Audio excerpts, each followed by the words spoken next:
चलिए।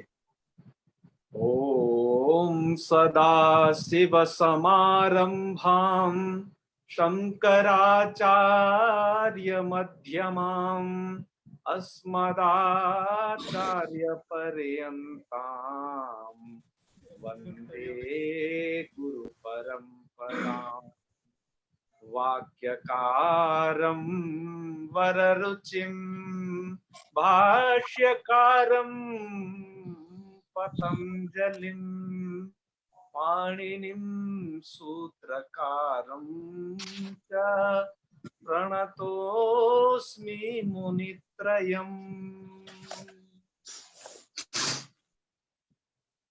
सर्वेभ्यो नमो नमः।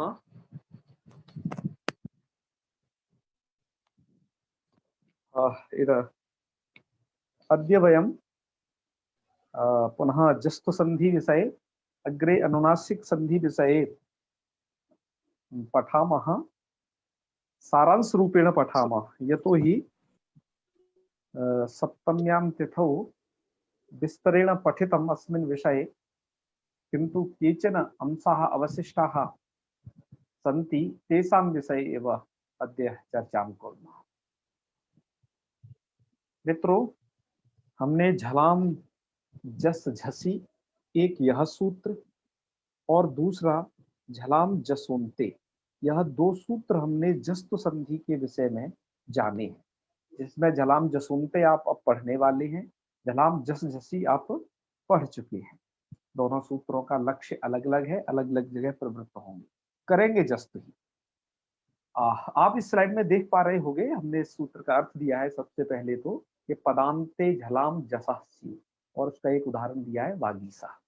ठीक है, ये आपको समझाया था। पद के अंत में झलों को जश होता है, और झलाम जस झसी का केवल सूत्र स्मरण कराया है ये, क्योंकि आप इसको पढ़ चुके हो झलों के स्थान पर जस। पर चूंकि हम यह जस्तु संधि पढ़ रहे हैं, तो जस्तु के इस नियम को भी एक स्मरण कराना जरूरी हमने समझा, कि अतः आप उसे यहाँ समझे रहे। अब क्या है, पदांते झल, पद के अंत में झलों को जस करता है। तो पदांते झल, तो हमने वो पदांत झल कौन कौन है, इन सबको यहाँ पर ये आपको रेड कलर से दिखाई दे रहे होंगे। ये सभी हमने पदांत झल लिखे हैं जी। अब झल में क्या क्या आता है, देखो हम एक बार जो प्रत्याहार के दृष्टि से देखते हैं वो भी समझ लें। झ भ घ ढ ध, यही से तो आरंभ होता है ना। तो झ भ, हाँ, झमय के झा से लेकर के जी।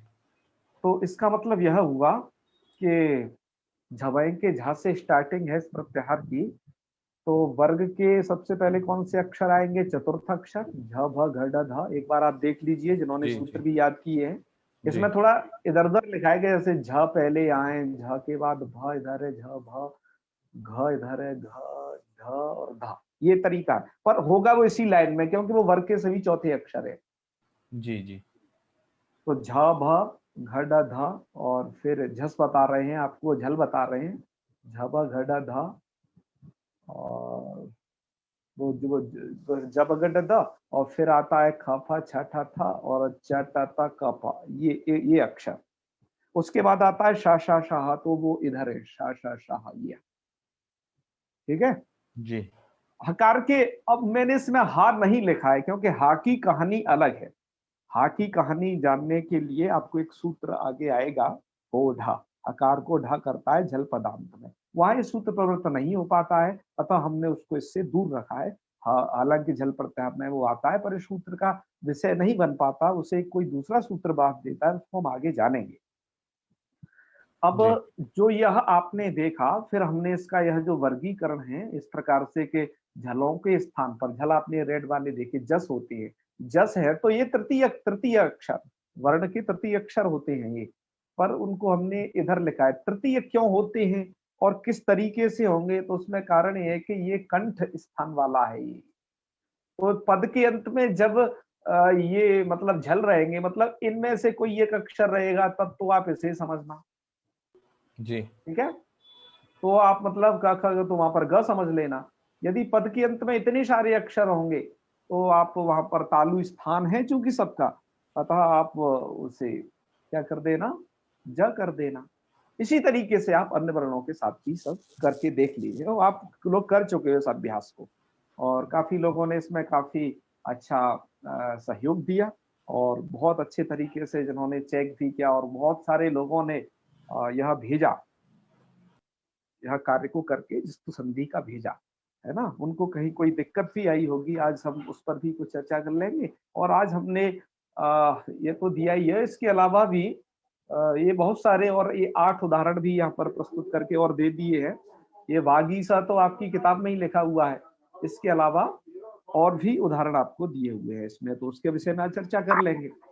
अच्छा जी। और बस आपको इस संधि में ध्यान यह रखना है, पद के अंत में जो झल होता है उसे जस होता है, जिसका मतलब होता है वर्ग के पूरे तीसरे यह जो अक्षर है, ये है ग ज ड द ब, ये सब आ जाती है। मतलब जैसे आप जबगडद कहते हो ना, पर लौकिक वर्णमाला में थोड़ा पाठ अलग है, बात जी। एक ही है ना। जी। जी। तो इस तरीके से आपको करने हैं, मतलब तृतीय अक्षर बैठेंगे।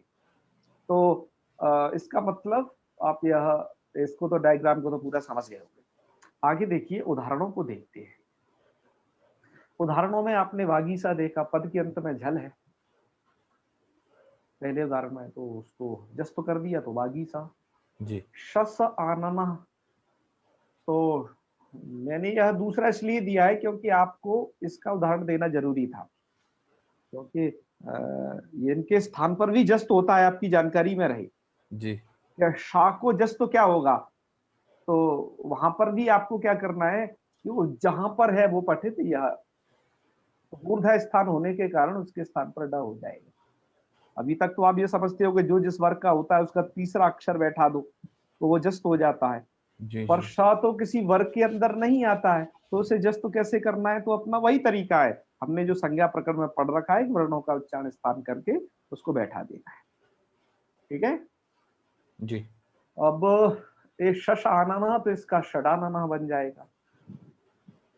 और ऐसे ही स्वर्गात अपि, तो ता को द हो जाएगा, स्वर्गादपि। आपने एक बहुत प्रसिद्ध श्लोक सुना होगा, जननी जन्म भूमिश्च स्वर्गादपि गरीयसी।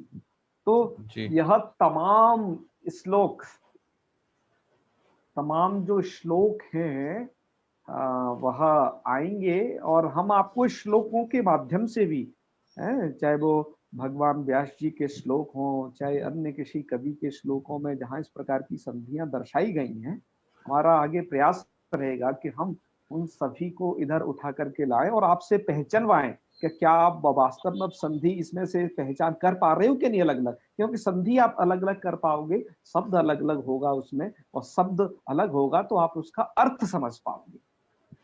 तो यह एक विशेषता है। हल संधि को समझते ही मैं समझता हूं कि अब आज एक और संधि आप पढ़ लोगे तो लगभग जो संधियां होती हैं हल संधि की, ज्यादा से ज्यादा आज संधि चूंकि पढ़ ही चुके हो, अब आप श्लोकों की सब जो ग्रंथि है उसको आराम से भेदन कर दिया करोगे।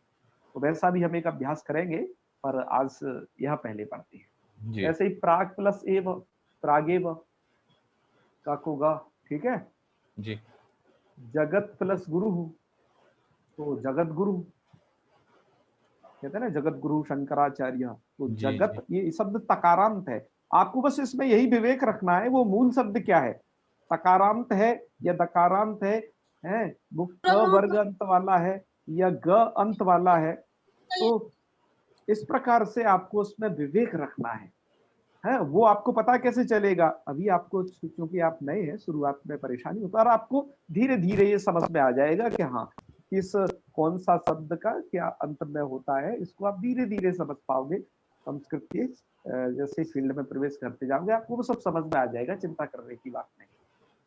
जी। छठा उदाहरण देखिए, सुप प्लस अंत।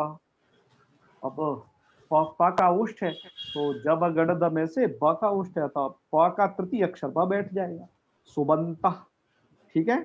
जी। ऐसे ही आगे और देखिए, आगे देखिए, त्रिष्टुभ प्लस आदि, त्रिष्टुभ। तो अब ये है भ मतलब कहाँ है, यहाँ ये,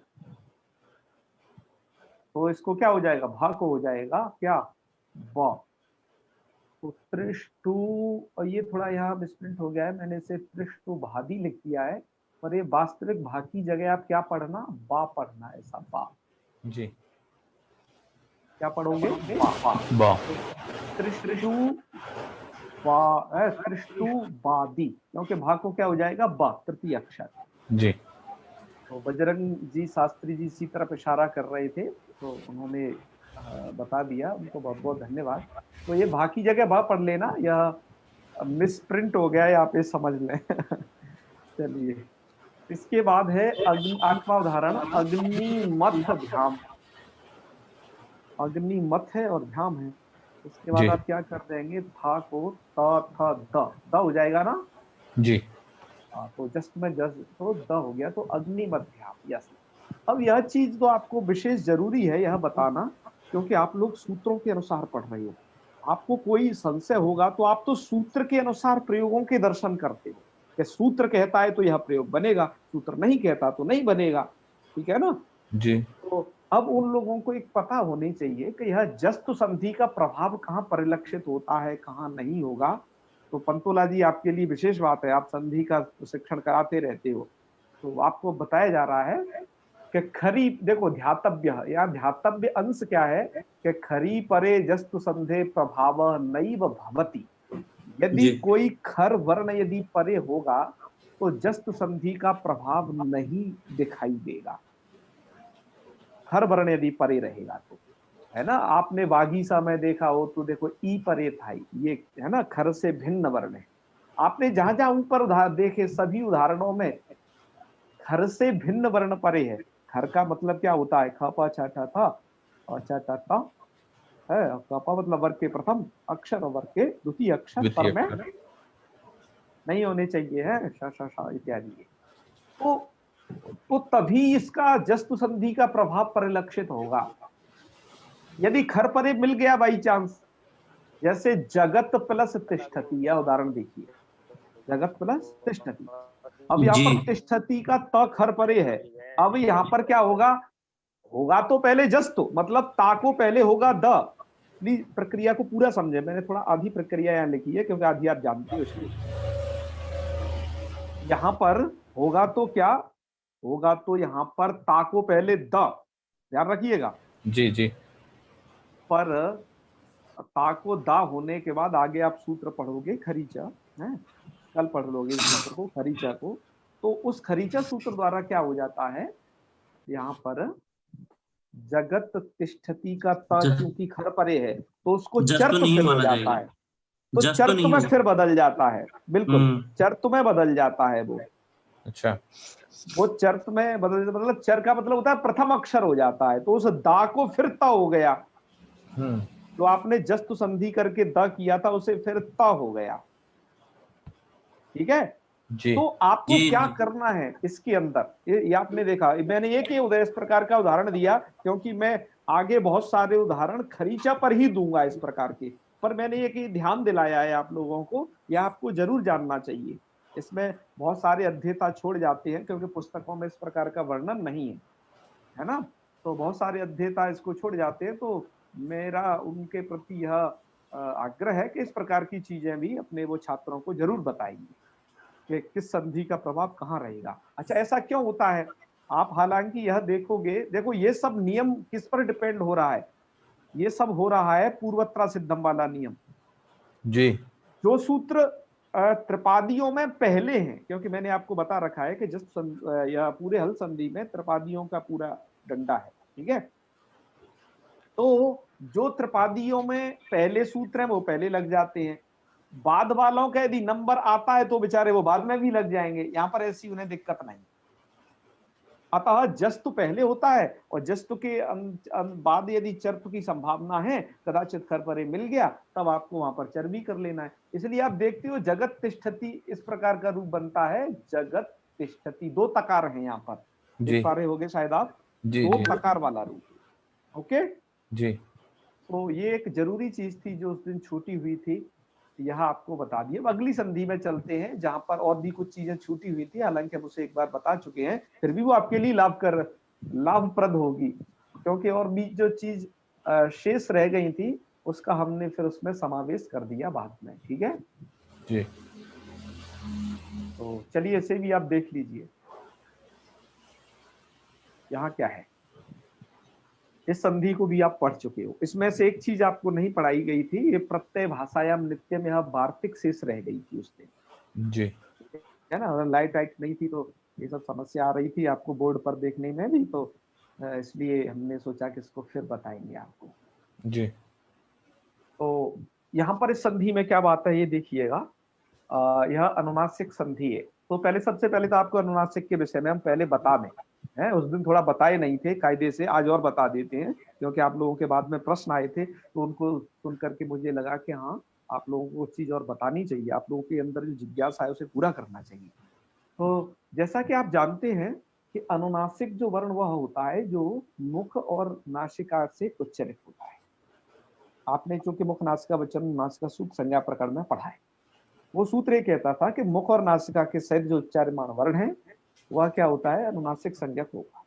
ठीक है जी अच्छा, और आपने ये भी पढ़ा था कि जैसे अचों के जो भेद 18 भेद पड़े थे, उसमें ह्रस्व दीर्घ प्लुत भेद थे, उदात्त अनुदात्त स्वरित भेद थे, और अनुनासिक और अनुनासिक भेद भी। जी इसका मतलब यह हुआ था कि जो अच हैं वो अनुनासिक भी होते हैं, अनुनासिक भी हो सकते हैं। दो कंडीशन है, मतलब एक तो अच अनुनासिक होते हैं, सबसे पहले इस बात को जानिएगा। क्या होते जी हैं, आपके अच अनुनासिक हैं, यस, उनको नासिका की सहायता से बोला जा सकता है, सबसे पहली बात। लेकिन हलों के साथ जो कंडीशन है, हल मतलब व्यंजन, हलों के साथ जो कंडीशन है वो थोड़ा भिन्न है। हलों में सभी अनुनासिक नहीं है। हल में 5 वर्ण, जिसे आप कहते हो यम गण न, यह अनुनासिक हैं। जी और एक आगे के लिए भी आपको बता देते हैं, 5 + 3, 3 वर्ण आपके य वाला, जी जो दो दो प्रकार के होते हैं, पर वो अनुनासिक भी होते हैं, चूंकि अतः हम इसे यहाँ पर जोड़ दिए उसमें। जी तो ऐसे करके हलों में कुल मिलाकर के यह जो 8 वर्ण हैं ये अनुनासिक होते हैं। जी ओके, बात क्लियर हो गई। जी जी जी अब आपको इस संधि के बारे में समझ लेना चाहिए। अब ये वाली संधि है, अचों के विषय में प्रवृत्त नहीं होती, पहली बात तो ये जान लीजिए, अचों को तो हटा दीजिए, ये केवल हलों के विषय में ही प्रवृत्त होगी। ठीक है, जी क्योंकि पदांत को इसे अनुनासिक जो चाहिए वो अनुनासिक परे रहते ये संधि होती है। आइए हम देखते हैं, देखो इसकी क्या कंडीशन है, यरह पदांतस्य अनुनासिके परे, पदांतर होना चाहिए। तो यर वाले जो वर्ण है मित्रों, पद यर, यर में हा को छोड़ करके बाकी सभी के सभी व्यंजन आ जाते हैं। ये आपको उस दिन भी बता दिया था। तो आप लोगों के इसमें भी तमाम बहुत सारे प्रश्न थे, तो यहाँ पर भी क्या चीज है आपको वो जान लेना चाहिए कि जी यर में आ तो सभी जाते हैं, पर ये संधि कहाँ होगी सिर्फ, है इससे संधि किनके विषय में होगी, मात्र स्पर्श वर्णों के विषय में होगी ये संधि। स्पर्श क्या होते हैं संज्ञा प्रकरण में बता चुके हैं, याद करिए। जी स्पर्श का मतलब होता है क से कादयो लेकर के मावसानम जी मां तक के यह जो 25 कादयो वर्ण है, मावसानम स्पर्श। बिल्कुल पंचवर्गीय जो व्यंजन है उनके विषय में यह संधि प्रवृत्त होती है। जैसे हमसे उस दिन काफी लोग प्रश्न भी कर रहे थे कि क्या यह जो संधि है श श श और ह या र या य वल, इनके स्थान पर क्या होगा, है अनुनासिक। तो हमने कहा था इसको थोड़ा विचारेंगे, क्योंकि इस प्रकार के उदाहरण मिलते हैं या नहीं थोड़ा संदिग्धता है। तो बाद में हमने देखा कि वही कंडीशन थी, सिद्धांत कौमुदी इत्यादि में भी जगह जगह इस बात को कहा गया है कि यहाँ पर यर का मतलब यर से स्पर्श वर्णों का ग्रहण करना है। तो आप कहोगे जब यर से स्पर्श वर्णों का ग्रहण करना है तो यहाँ यर प्रत्याहार देते क्यों है। तो कह रहे हैं पाणिनि जी दरअसल एक जगह के लिए नियम नहीं बना रहे, उन्हें आगे का भी नियम चाहिए। उन्हें अचोराभ्याम द्वे इस सूत्र में भी यरह इस पद की अनुवृत्ति चाहिए थी, अतः उन्होंने यहाँ पर उसको रखा यर को, कि जिससे वहां तक ले जाया जा सके। तो यह जो अनुनासिक का यह जो पूरा चक्कर है ये स्पर्श वर्णों के विषय में ही है, यह उससे प्राप्त हुआ। तो इसलिए हमने यहाँ पर अब उनको क्लियर करके लिख दिया कि हाँ इतने ही वर्ण यह रहेंगे। तो ये इन वर्णों से ध्यान दीजिए, पदांत यर मतलब यह वाले स्पर्श वर्ण आए, आप जिन्हें पदांत यर कह रहे हैं, इनसे यदि क्या पर में हो, अनुनासिक परे हो। अनुनासिक परे का मतलब यम गण न, इनसे कोई सा भी वर्ण यदि पर में मिलेगा तो क्या हो जाएगा, उससे पूर्व जो वर्ण है, मतलब जो पदांत यर है, उस यर को आपको अनुनासिक कर देना है। तो अनुनासिक करोगे कैसे कि मान लो यदि इन 5 में से कोई वर्ण है तो आपको ङ अनुनासिक के रूप में बैठाना है, अर्थात ये वर्ण पूर्व में है और कोई यह इधर बाद में है, अनुनासिक में से कोई सा भी इधर बाद में है, मतलब यमगणना में से कोई सा भी बाद में मिले तो क ख ग घ ङ में से आपको क्या करना है, ये ङ बैठाना है, क्योंकि पंचम अक्षर इसमें बैठता है, ये भी आपको उस दिन बताया था। जी में कौन बैठता है, पंचम अक्षर बैठता है। ऐसे ही आपको पूर्व में ये वाले इतने वर्ण कोई सा भी मिले और पर में से इनमें से कोई सा भी मिल जाए, कोई सा भी, वो क्योंकि अनुनासिक परे रहते कहता है वो सिर्फ, तो आपको क्या करना है, उसको या कर देना है मात्र, क्योंकि चवर्ग और तालु उसका उच्चारण स्थान है, तो या ही उसके स्थान पर बैठेगा। जी इसी प्रकार से ट ठ ड ढ ण ये पूर्व में है, यदि उनके स्थान पर अनुनासिक बैठाना है, पर उसके लिए अनुनासिक परे होना चाहिए। अनुनासिक का मतलब समझ लीजिए, य म ङ ण न और म, ये 5 वो य म ङ ण न, ये 5 अक्षर ही आपको मिले जी पर में, तभी जी संधि की कंडीशन बनेगी। तो बाकी और आप भी जान लिए, प फ फ भ म ये हो तो इनमें माँ ही बैठ जाएगा। आइए अब देखते हैं आपके जो मूल में जो उदाहरण दिया है, एतद प्लस मुरारी, ये आपके मूल में उदाहरण प्रस्तुत किया है जी और ये कार्य विकल्प से होता है, इस बात को जानना। तो एतद शब्द मूलतः दकारांत है। जी क्या ये शब्द मूलतः, दकारांत। हाँ हाँ दकारांत है। ये कैसे समझोगे, है कुछ लोगों को परेशानी होगी, तो उनसे बस वही है कि वो भी धीरे धीरे संस्कृत के इस चीज को समझ जाएंगे, थोड़ा पढ़ते रहेंगे कुछ है। आप अजंत जो भाग है, मतलब यह सडलिंग प्रकरण, उसे पढ़ने पर और आपको पता चल जाएगा कौन शब्द का क्या होता है। और आप इस भैया संस्कृत फील्ड में हैं। जी जी, यहाँ पर केवल ये व्यंजन अनुनासिक ही क्यों ग्रहण किए गए हैं? ऐसा कोई? व्यंजन अनुनासिक इसलिए गृहीत किए गए हैं यहाँ पर, हाँ क्योंकि पदांत यर को जो अनुनासिक होगा, हाँ उनका व्यंजनों के साथ ही सधर्मता बैठ पाएगी, क्योंकि अच्छा अचों की अचों के साथ बैठ पाती है और हलों की हाँ हलों के साथ। ठीक ठीक ठीक, इसलिए अनुनासिक जो परे चाहिए वो है ना, वो जो समझ गया। आदर्श लिया अचों जाएगा वो के हल से साथ न की लिया संधि, जाए। जैसे ऐसे हलों के साथ, बिल्कुल बिल्कुल। उस हिसाब तो से। आप, हाँ हाँ, एतद मुरारी इसको देख रहे हो, यहाँ पर जी आपने क्या किया, अनुनासिक वर्ण परे है म, मुरारी का म, ये देखिए ध्यान से। तो जी पूर्व मतलब पदांत यर होना चाहिए। पदांत यर का मतलब आप साफ साफ समझ लीजिए, वो स्पर्श वर्ण होना चाहिए उन 25 में से कोई एक, ठीक है। जी तो यहाँ पर है आपका द, तो दा को आप क्या कर देंगे, या तो उच्चारण स्थान मिला लीजिए, यानी शॉर्टकट फॉर्मूला आपको बता दिया है, वर्ग का पंचम अक्षर बैठेगा, तो जिस वर्ग में वो आता हो, तो जो द आता है त वर्ग में, इस वाले वर्ग में जी आता है, तो इसका पंचम जी अक्षर बैठ जाएगा न, या फिर जी आप उसे उच्चारण स्थान मिला के बैठा लीजिए कि उसका है दंत। जी वो एक ही बात है ना, संज्ञा प्रकरण जिन्होंने पढ़ा है वो इसको ऐसे करके बैठा लेंगे, उन्हें कोई दिक्कत नहीं आएगी। जी और वो जो पंचम अक्षर बैठाना, तृतीय अक्षर बैठाना, ये नियम उनके लिए बताया जाता है जो संज्ञा प्रकरण नहीं पढ़े होते हैं, ठीक है। जी हाँ, तो ए तो क्या हो गया, दा को ना कर दिया तो आपका रूप बन जाएगा एतन मुरारी। समझ गए होंगे शायद, रूप को समझने में आपको दिक्कत नहीं होगी, प्रक्रिया अब आपके मन में धीरे धीरे चलने लगी होगी। अब जी उसको डिटेल लिखना है कि किसको क्या हुआ, अभी आप भी अपने आप करने लग जाएंगे। अब चूंकि होता विकल्प से, इसलिए पहला रूप तो एतन मुरारी समझना, दूसरा यही का यही समझ लेना, जी जी। तो रूप हो गए, ठीक है।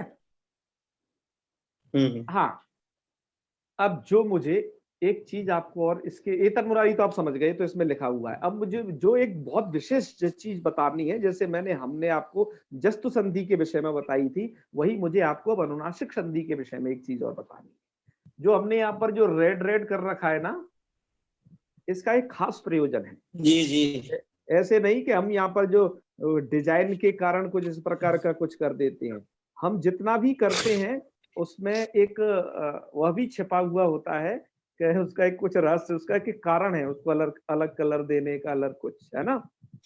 जी तो चलिए, एक ये आपको बताना है, जैसे आपने लोगों ने बहुत सारी अभी संधि हमें करके भेजी, काफी उनको कुछ लोगों ने तरह तरह के कंफ्यूजन थे, वो लोग पूछ तो पाए नहीं, उन्होंने जैसे तैसे करके उन्हें सिद्ध करके भेज दिया।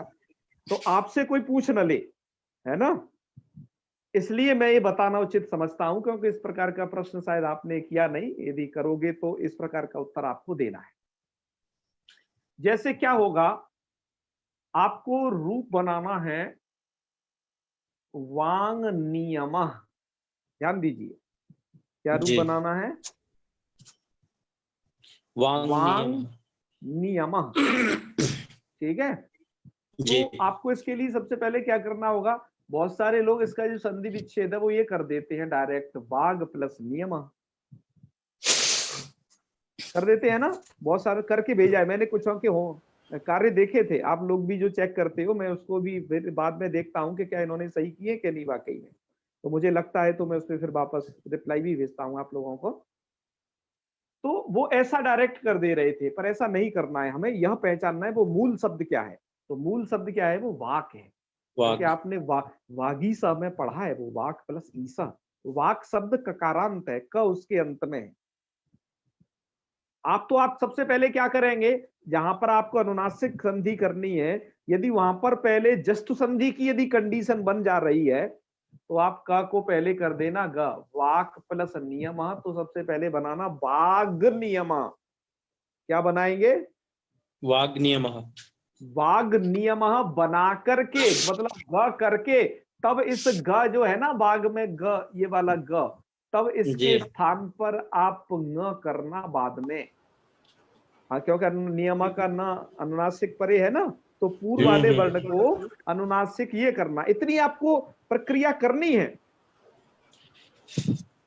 और मेरी बात आपको शायद समझ में आ पा रही होगी।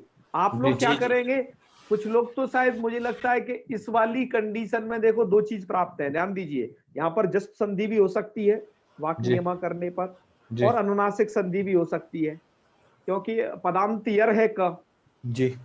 अब दोनों में से कौन होगा, तो बात वही है, जिनको पूर्वत्र सिद्धम का नियम पता है कि आपका यरोनुनासिक अनुनासिक उभा है 8-4-45, जी। देख पा रहे होगे से आप। जी। जी। और जस्त संधि का क्या है बताना? 8-2-39। इसका मतलब वो पहला है, हाँ, 2 अध्याय पहले। तो इसका मतलब दो वो पाठ जो, पहले। जो त्रिपादियों में जो पहले है तो पहले लगेगा। तो आप वाक नियमा करके डायरेक्ट यहां अनुनासिक नहीं भी कर पाओगे, पहले आपको जस्त संधि करनी पड़ेगी। जस्त संधि में आपने क्या करना है, वाक नियमा को पहले ग बना लेना है, बाग नियम, और उसके बाद जो ग है, ग, या इस गा को आपने क्या कर दिया ङ, इसलिए आप ना देख पा करती रहे होगे वांग नियम इस प्रकार का बनेगा, जी। है ना। यह ये भी एक विकल्प से। हाँ, एक ये लिखावट है, इस प्रकार से आप लिख सकते हैं, गा के नीचे ना है, नहीं तो जी। आप वांग नियम इस प्रकार से दूसरी लिखावट से भी लिखा जा सकता है, कोई बात नहीं है, ठीक है, आप इसे समझ अच्छा सकते हैं। भैया, हाँ जी। एक प्रश्न और था अब ये यहीं विकल्प पर। से करेगा, विकल्प से करेगा हाँ। तो दूसरा रूप यही बन जाएगा, नहीं बाग नहीं, नियम। विकल्प से करेगा तो वाग नियम लिखेंगे या वाक नियम लिखेंगे फिर? यरोनुनासिक नुनासिक हुआ, विकल्प कर रहा है ना। नहीं नहीं, तो वाग प्लस मतलब वाग ग नियम होगा या वाग ककार के साथ नियम होगा फिर मैं आपको वही विकल्प बता में? रहा हूँ, मैं आपको वही बता रहा हूँ, झलाम जी। जसुनते विकल्प नहीं है, ध्यान रखिए। वो तो हाँ। पद के अंत में झलों को जस नित्य करेगा, तो उसने तो अपना काम यहां कर दिया, झलाम जसुनते ने, ठीक उसने तो ठीक का ठीक। को ग बना दिया। अब जो विकल्प है वो अनुनासिक संधि वाला है, तो हम्म। अनुनासिक संधि के कारण पहला रूप तो ये वाला बनेगा और दूसरा ये वाला बनेगा। आचार्य जी, हाँ सुमित जी कहिए। मेरा ये निवेदन था कि अगर कोई प्रतियोगी परीक्षा में वांग नियमः का संधि विग्रह पूछ लिया और हाँ, ऑप्शन में दोनों दे दिया, वाक नियमः वाग नियमः, अच्छा अच्छा, तो हम किसको सही मानेंगे? तो फिर तो वो प्रश्न विवादास्पद हो जाएगा ना। अच्छा अच्छा, जी जी। हाँ हाँ, फिर तो अगर कोर्ट अगर का, ऐसी फिर परिस्थिति तो होती है तो क्या हम वाग नियमः को सही कर सकते हैं? अ, वैसे तो मैंने आपको जो कंडीशन बताई पूर्व पर पाणिनि जी के नियम के अनुसार, वो तो यह बनती है, जो कि जी। आपने पहले इस प्रकार से शायद चिंतन नहीं किया होगा इस संधि के विषय में। अतः मैंने यहाँ पर भी जो ध्यातव्य नोट लिखा है, आप जी, ये देख पा रहे होगे कि यहाँ पर भी यही लिखा है कि यत्र आदौ जस्तो कार्यम संभवती चेत संभवति। तत्करणीयम और तत्पश्चादेव अनुनासिक संधि प्रवर्तते। यह जो नियम जी। लास्ट में आपने ध्यातव्य में आप जो देख पा रहे हो जी जी है, वह भी यही कह रहा है। आप थोड़ा जी हैंड ओवर करिएगा, मुझे इसमें टिक लगाने में दिक्कत आ रही है। जी जी, दिख रहा है। सुमित हाथ जी, हटा लो। सुमित जी। तो हटा दिया ध्यातव्य नियम ये यही कहता है कि यत्र आदौ जस्तो जस्तो कार्यम कार्यम संभवती चेत संभवति। तत्करणीयम। समझ रहे ना? जी। चेत जी जी तत्करणीयम में वही संधि कर दी है जो अभी आपको पढ़ा रहे हैं। जी जी जी जी। चेद है ना, चेत तत्करणीयम में 2 बार संधि है। सबसे पहले तो क्या है, चेत चेत। और जी। तद और करणीयम, वही संधि जी, जी। जानबूझ के की है कि जिससे आपको इस संधि जी, का जी। अभ्यास रहे। जी जी तो जी, ठीक। जस्ट कार्य पहले हो सकता है तो आपको वो कर लेना चाहिए। तत्पश्चादेव अनुनासिक संधि प्रवर्तते, उसके बाद ही अनुनासिक संधि प्रवर्त होती है ना। खरीचा संधि वाला भी, वो खरीचा वाली संधि का भी नियम यहाँ पर लगेगा चेत तत् करणीयम पे। करणीयम जी। का क खर परे मिलेगा उसे, तो तद के दा को हो जाएगा ता।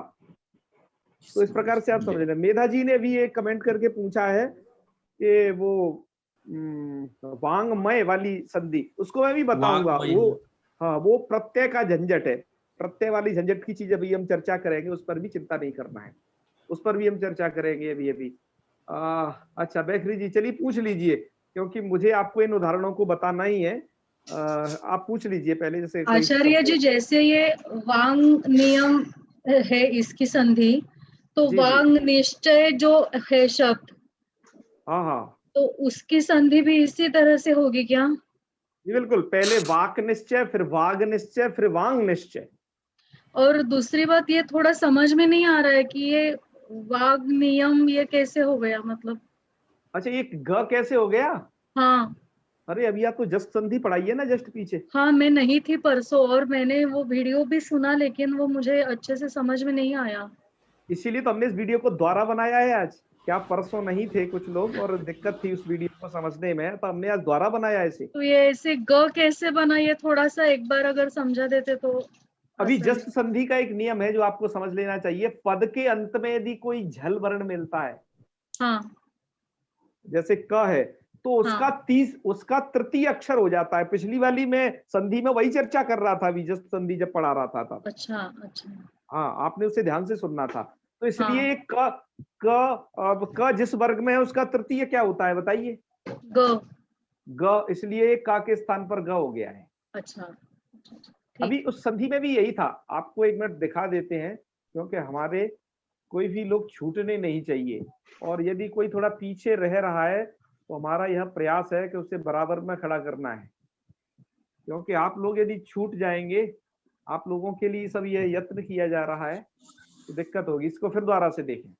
जी मैं आपको इस संधि में वही बता रहा था कि ये देखो, ये तृतीय अक्षर है सबके सब इधर, ये टोटल ग ज हाँ ड द हाँ ब। हाँ जी। तो पद के अंत में झल होने चाहिए। झल का मतलब ये रेड कलर में जितने भी वर्ण लिखे हैं झल प्रत्यार वाले, हा को छोड़ करके, ठीक है ना। अच्छा हाँ क्या हो जाता है कि यदि पूर्व में यदि इतने वर्ण हो, और जी। पूर्व में पद के अंत में यदि ये होंगे, तो ये होंगे तो इनके स्थान पर ये हो जाएगा ग। क हो, ख हो, ग हो, घ हो, सबके स्थान पर होगा ग ही, केवल अकेला ग। अच्छा यदि पूर्व में च छ ज झ और श, मतलब इसमें पंचम अक्षर छोड़ दिए हमने, क्योंकि वो झल में आते नहीं है, जी। तो उनके स्थान पर ज बैठते। इन सबके मतलब एक जैसे च के स्थान पर भी तो ज, पूरे और पूरे छ वर्ग के के स्थान पर वो बैठे गए। वो बैठेगा, पर वो पद के अंत में झल होना चाहिए। पद क्या है, अच्छा। पदांत क्या है, इस अपन हर बार चर्चा करते ही रहते हैं आप लोगों के साथ। जी। तो इसलिए आपने यहाँ पर देखो, ये बागी सह में भी अब का के स्थान पर ग कैसे बैठा, आपको शायद समझ में आ गया होगा, जी क्योंकि पद के अंत में है वो झल, तो उसके स्थान पर ये, इसलिए तमाम उदाहरण प्रस्तुत किए थे। आप इसे पुनः एक बार से देखें। जी ठीक है। जी हाँ हाँ हाँ, धन्यवाद। चलिए कोई बात नहीं। ये इसीलिए हमने आज ये थोड़ा दोबारा से बनाया था कि आप लोगों को इसमें कोई कंफ्यूजन हो तो उसे दूर कर दिया जाए। जी हाँ हाँ, तो हम वर्तमान में जहाँ चल रहे थे वहां आ जाते हैं। कोई कुछ पूछना चाहते थे लिख करके शायद। जी जी, शोभा जी।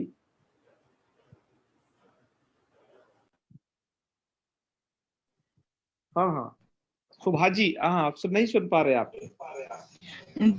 नमो आचार्य। जी जी, नमो नमः। ये जो व्यस्त सन में आपने बताया कि प, च, ट, त, प, पांचों वर्ण में उनका हाँ तृतीय हाँ वर्ण हो जाएगा। बाजू में हाँ आपने श, श, स लिखा हुआ, तो उसके हाँ, तात्पर्य तो वो वहां पर आपको उच्चारण स्थान मिला करके करना है। तब आप उच्चारण स्थान मिला लीजिए वहां पर, ठीक है ना। तृतीय अक्षर होता है, हाँ पर श श स हो तो तब क्या करना चाहिए। तब मैंने आपको कहा उच्चारण स्थान मिला के ही होता है। वो तो हम एक शॉर्टकट फॉर्मूला समझाने के लिए कह देते हैं तृतीय अक्षर होता है। होता किस आधार पर है, उच्चारण स्थान मिला करके ही होता है, क्योंकि उसका उच्चारण स्थान तालु है सा का, जी पहले वाले का। तो इस प्रकार से हो जाएंगे। उच्चारण स्थान आपको मिलाने हैं, क्योंकि आप लोग व्याकरण को परंपरातः से पढ़ रहे हैं, तो इस तरीके से ही आपको वो करना है। तो ये श, स ही है, तो वो भी इन्हीं वर्ण परिवर्त होगा। श श है श तो में श, ड में द, यदि जैसे तालव्य श है उसके स्थान पर आपको क्या करना है, जस तो करना है, ज, तो ज होगा। यदि मूर्धन्य श है बाद में, तालव्य सा वैसे अंत में कम मिलता है, मूर्धन्य सा आपको ज्यादा मिलेगा जस संधि के सिलसिले में, पद के अंत में जब मिलेगा, ठीक है। जी हाँ, तो यहाँ पर जस संधि में आपको श मूर्धन्य मिलेगा, तब आपको उसके स्थान पर क्या करना है, तो मूर्धन्य श का उच्चारण स्थान क्या है, मूर्धा ही है। और आपको इसके स्थान पर जस तो करना है, मतलब ज ब ग ड द, इन पांच में से कोई एक करना है। तो उच्चारण स्थान आपको मिलाना है। इसका मूर्धा ज ब ग ड द में से मूर्धा कौन है, ड। तब इसको आपके क्या कर लेना है, ड कर लेना है। जी क्या तरीका है, अब उसमें कुछ उदाहरण भी दिए थे, आप हमारे इसी पिछली वाली स्लाइड में देख लेना, ठीक है ना, उसमें दे रखे हैं हमने। जी जी चलिए चलिए, बहुत अच्छी, चलिए आगे बढ़ते हैं थोड़ा। धन्यवाद। हाँ हाँ, पंतोला जी। जी भैया, हाँ, वीडियो ऑन करिए थोड़ा सा। और ऑन है मेरा तो। अच्छा, दिखाई नहीं दे रहे थे, ठीक है, ओके ओके, ठीक है। ऑन है भैया, नहीं हाँ, है। मुझे क्या, हाँ दिखाई देने चाहिए ना, देखने से मुझे अच्छा लगता है पढ़ाने में। हाँ हाँ, तो मेरा दो चार लोग यदि मेरे स्क्रीन पे रहते हैं तो उससे मेरा काम चल जाता है। मुझे लगता है कि हाँ, मेरे सामने आप लोग बैठे हो, ऐसी फीलिंग होती है। आपको भी यही होनी चाहिए कि हाँ, मैं एक क्लासरूम में हूँ, पीछे बोर्ड लगा हुआ है और आपको पढ़ा रहा हूँ, है ना। ऐसी फीलिंग आपको लानी चाहिए। ऐसी नहीं कि चाय पी रहे हैं, सो रहे हैं, नाच रहे गा रहे हैं, कहीं कुछ बिजी हैं कुछ, ऐसे फिर प्रॉपर आनंद नहीं आता। आपको यदि प्रॉपर आनंद लेना है तो आप मेरे से कुछ सीख सकते हैं। मुझे आप सामने दिखाई देंगे, हाँ हूं करेंगे, क्लास वाली फीलिंग दिलाएंगे, तो मैं आपको वो सब बता पाता हूँ अच्छे तरीके से। तो आपको भी आचार्य सुमित जी, आ गए तो वैसे ही मन लग जाता है, आचार्य जी, मुस्कुराते रहते हैं। आपकी आपकी तन्मयता तो मुझे पूरी गुरुकुल की याद दिलाती है, गुफा मंदिर की। ओम भैया, जी जी, ओम भैया, हाँ हाँ बताइए। सुमित जी आ गए तो इनकी मुस्कुराहट ही काफी होती है पूरी क्लास का एंटरटेन करने के लिए। मैं तो प्रसन्न हो जाता हूँ। चलिए, खैर हमारे थोड़े से नियम और बच रहे हैं, फिर बिल्कुल क्योंकि बिल्कुल, समय दुआ समाप्त हो कीजिए। जाएगा। मुझे आज आपको अगली संधि भी पढ़ानी थी, लेकिन देखें हम कहाँ तक पहुंच पाते हैं, समय की अपनी बंदिशें हैं। तो चलिए, मैं आपको जो नियम बता रहा था, यहाँ पर अब प्रकृत विषय में लौटते हैं इतने प्रश्नों के बाद, कि जब आपको मतलब एक जगह ऐसी कंडीशन आ पड़े, जैसे यहाँ और जैसे यहाँ, कि जहां पर जस्त भी प्राप्त है और अनुनासिक संधि भी प्राप्त है। जस्त संधि इसलिए प्राप्त रहती है कि पद के अंत में झल होता है वो वर्ण, जी ठीक है ना। और यह अनुनासिक संधि क्यों प्राप्त होती है, क्योंकि वो पदांत यर होता है प्लस उसके बाद एक अनुनासिक वर्ण पर में होता है। अनुनासिक मतलब आप जानते हो, नियमगण में आप ये लिखे हुए हैं ग्रीन ग्रीन कलर में जो है, ये वर्ण कोई परे होता है। तो ऐसी कंडीशन में हम पहले क्या करेंगे, तो आपको बताया जा चुका है, ऐसी कंडीशन में आपको हर हालत में पहले जस्ट तो करना है। ठीक है, बात क्लियर हुई? हाँ, विभाजी जो प्रश्न पूछ रही थी कि श को जस्ट तो क्या होगा, तो देखो एक बार फिर से देख ले, वो ये शश मुखा, तो पहले जस्ट तो कर दो, तो मूर्धन्य श को जस्ट तो क्या होगा?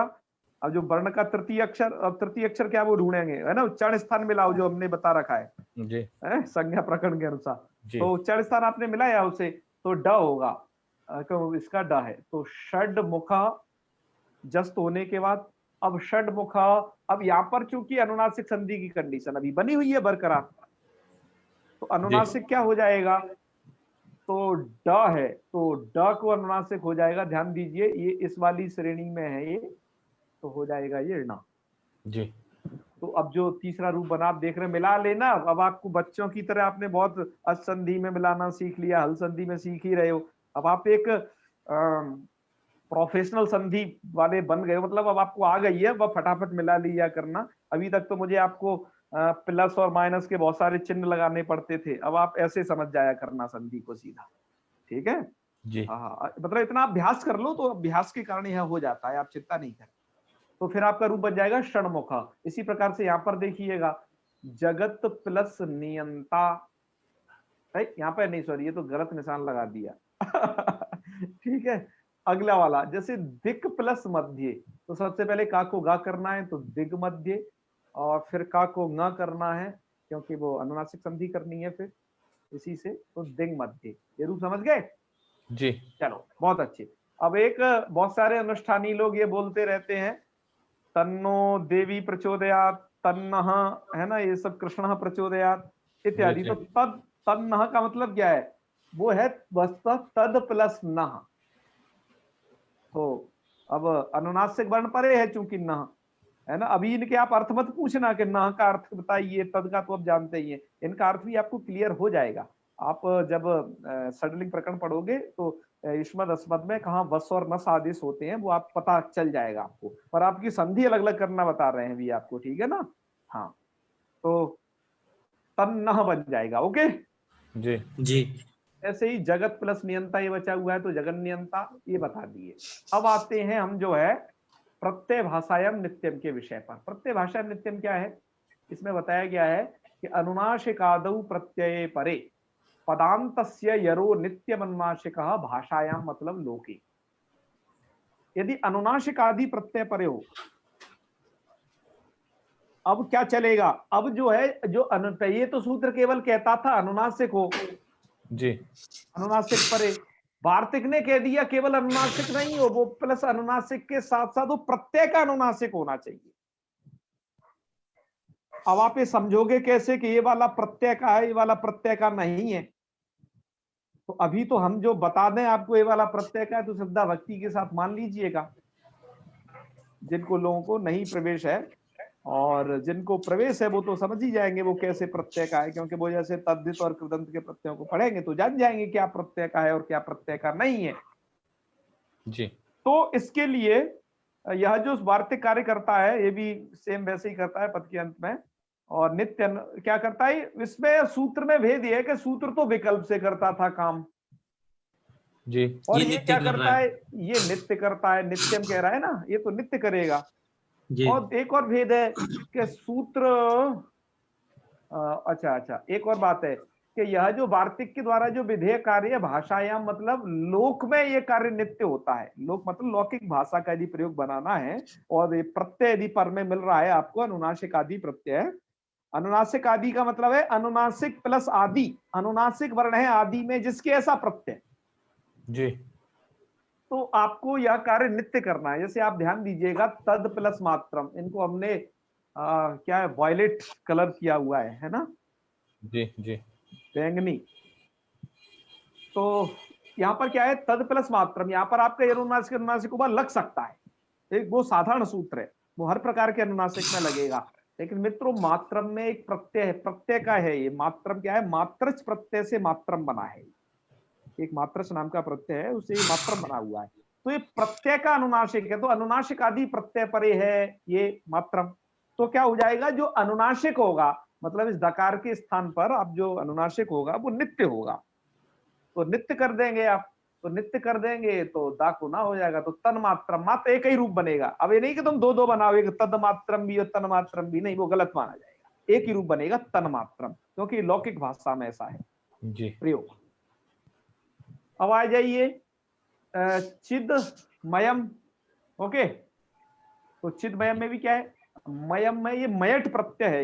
एक संस्कृत में मयट प्रत्यय होता है, जिन्होंने शायद पहले पढ़ा वो जानते होंगे, तो उससे मयम बना है। तो ये क्या बन जाएगा, चिद का चिन्मयम। ठीक है, जी दा को ना, वही चीज है जी ना, द को ना, क्योंकि द कहाँ पढ़ा गया है, यहाँ इस वाले में, तो इसको क्या होगा ना, दंत उच्चारण स्थान होने का ना हो जाएगा। ठीक है, जी जी अब जो मेधा जी पूछ रही थी उसका भी सुन लीजिए। उन्होंने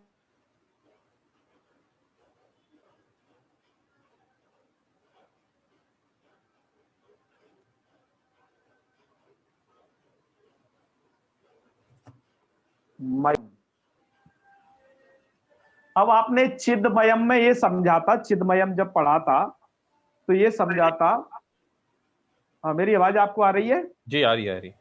जी जी जी जी तो जैसे चिदमयम में आपने ये समझा था कि ये प्रत्यय का है, ये क्या है, ये प्रत्यय का, कौन सा प्रत्यय है, मयट प्रत्यय। ऐसे जी। ही मयम में, इस वांग मयम में जो ये मयम है, ये भी मयट प्रत्यय है, जी तो ये प्रत्यय का है। तो इसलिए क्या होगा, यहाँ पर जो अनुनासिक होगा वो नित्य होगा। तो वाक इधर है, तो का को तो पहले क्या कर देना, ग कर लेना, क्यों, जी का को ग हो जाएगा, क्या ये पदांत है, हाँ हाँ हो जाएगा, है। जी तो वाक प्लस मयम, तो इसका देखिए पदत्व चेक कर लेते हैं, क्या यहाँ समास तो हो नहीं रखा, प्रत्यय पर में है, तो वाक मयम पदांत बन सकता है कि नहीं, ये प्रत्यय है तो यदि तो नहीं, प्रत्यय की जो पद संज्ञा होती है वो सुबंत या तिगंत होना चाहिए। हाँ हाँ हाँ, बस बस, हाँ ठीक है, जी तो वाचाम मयट प्रत्यय विकार अर्थ है ना, वांग विकार, हाँ हो जाएगा, पदांत तो हो जाएगा, निश्चित हो जाएगा, क्योंकि इसका भी विग्रह वाक्य होता है ना, क्योंकि वाणी का विकार, वाचाम विकार, विकार अर्थ में मैट प्रत्यय होता है। मैट प्रत्यय बहुत सारे अर्थों में है, तो पदत्व तो उसमें आ जाएगा, कोई दिक्कत नहीं। तो वाकमयम रहेगा, सबसे पहले आप का को ग कर लेना, दूसरा स्टेप, का को ग, तो वागमयम, और उस गा को फिर क्या हो जाएगा, अनुनासिक हो कोई? जाएगा, न हाँ, न हो जाएगा, रूप क्या बनेगा, वांग में, ऐसा बनेगा, वांग, ये और म, ये म मैंने नीचे जोड़ा हुआ है, ठीक है ना, जी तो ये बनेगा वांगमयम। वो क्या आता है सुमित जी, तेनैव वांगमयी मूर्ति, अर्थात यह जो श्रीमद् भागवत है, ये भगवान जी, की जी। यह वांगमयी मूर्ति है। जी आपने यह शब्द कई बार कहीं सुना होगा, जी वांगमयी जी, कई मतलब बार। वो वाणी रूपी मूर्ति है उनकी, वो भागवत की जी है, भागवत ग्रंथ है इसमें- साक्षात उनकी। जी। इसमें स्वयं विकल्प प्रस्तुत से नहीं बनेगा वाग्मयम। नहीं, विकल्प नहीं, एक नित्य नित्य ही बनेगा। यही हाँ, बनता है, एक ही क्योंकि ये बनेगा ये। प्रत्यय है। हम्म और संस्कृत वांग्मय आप पढ़ते होगे, तो वांग्मय क्या चक्कर है जी, तो अब यह संधि नहीं पढ़े होगे तब तक कैसे पता चलेगा ये न दरअसल क्या है, ये सबसे पहले क है, तो वाक मतलब वाक कहते हैं वाणी को, जी उसका विकार है ये सब। ठीक है, तो ये मेधा जी को भी शायद इसका जवाब मिल गया होगा, आप लोगों को भी पता चल गया होगा कैसे कैसे क्या है। विकार जी, का जी। अर्थ क्या होगा चलिए यहाँ पे? विकार का अरे मतलब ये यह होगा कि भाई साहब, वाणी, परिवर्तन। हाँ, ये प्रश्न अच्छा पूछा था, किसने पूछा, मैं हट गया था उस टाइम। मैं अच्छा अच्छा पूछा आपने, मेरा वो आवाज कम हुई तो कटना पड़ा। जी अच्छा अच्छा, क्या बता रहे थे हाँ। चलिए जी, विकार का मतलब वाणी का विकार, जैसे हम जो बोल रहे हैं सब वाणी का ही तो विकार है। नहीं, वाणी वही का विकार। तो विकार का विकार का अर्थ ही तो पूछ रहा हूँ। विकार का वो अर्थ नहीं है। मतलब वाणी से, वाणी की कोई भी एक क्रिया, उसकी कोई एक्टिविटी, भैया विकार जैसे- माने होता है शायद, उससे होने वाला, या ऐसा कह आज सकते हैं। जैसे बोलते हैं ना कि दो या दो वर्णों के संयोग हाँ। से जो विकार हो, जी। परिवर्तन हो, तो वही है विकार शायद। से होने वाला, जैसे हिंदी में विकार का अर्थ होता है कुछ गलत सा, मतलब कुछ जहाँ जो वेस्ट नहीं, सा वो हो, अर्थ शायद यहाँ नहीं होगा। नहीं है यहाँ विकार जैसे का। मैं आपको उदाहरण देता हूँ जहां पर यह आया हुआ है, जी जैसे घोर विकार, यहाँ पर तस्य विकार सूत्र द्वारा विकार में जो किए गए विकार बहुत एक व्यापक चीज है, आप उसे समझिएगा। मैं उसे आपको ऐसा क्यों बता पा रहा हूं कि गाय का विकार, अब गाय का विकार क्या होगा? गाय का गाय का विकार, विकार अब सुन लीजिए जो वहां पर दिए गए। हाँ, तो गोबर गाय का विकार क्या है? जैसे गोबर गोबर गोमूत्रम दुग्धम। और गोदुग्धम, ये सब गाय के विकार है, मतलब गाय जी जी से निर्मित चीज, या गाय की भी कोई चीज विकार रूप में हो सकती है। जी जैसे गाय की पूंछ नहीं है तो वो वैसा दूसरे तरीके का विकार है, श्रृंग नहीं है तो वो गाय में विकार है खुद, और गाय से संबंधित उससे उत्पन्न चीजें, जी गाय से उत्पन्न चीजें, दूध दही घी, ये सब, इसको भी क्या कहा जाता है? ये भी विकार कहा जाता है। ऐसी वाणी से उत्पन्न जो चीजें हैं, क्या 60 शास्त्र 18 पुराण, ये सब क्या है? ये वांग्मयम ही तो है ये। जी। इसलिए संस्कृत वाणी के विकार हैं ये सब के सब, छंद शास्त्र इत्यादि, क्या ना? आचार्य जी, वो जो ये रंग विकार, वो विकार दूसरे अर्थ में है वो। हाँ हाँ, वहां विकार का अर्थ है विकृति। जी जी पर मैं यह कह रहा हूं यहाँ के विकार से सब प्रकार का विकार गृहीत है, जी तस्य विकार है, जैसे सूत्रों पर इसका व्याख्यान जी। आगे और भी प्रचुर रूप में होगा। आप यदि तद्धित प्रकरण तक पहुंचेंगे तो वहां तक ये आ जाएगा आपको। तो मैं समझता हूं कि यदि जिन्होंने बीच में क्लास यदि छोड़ दी है तो वो पूर्व क्लासों को देख लें।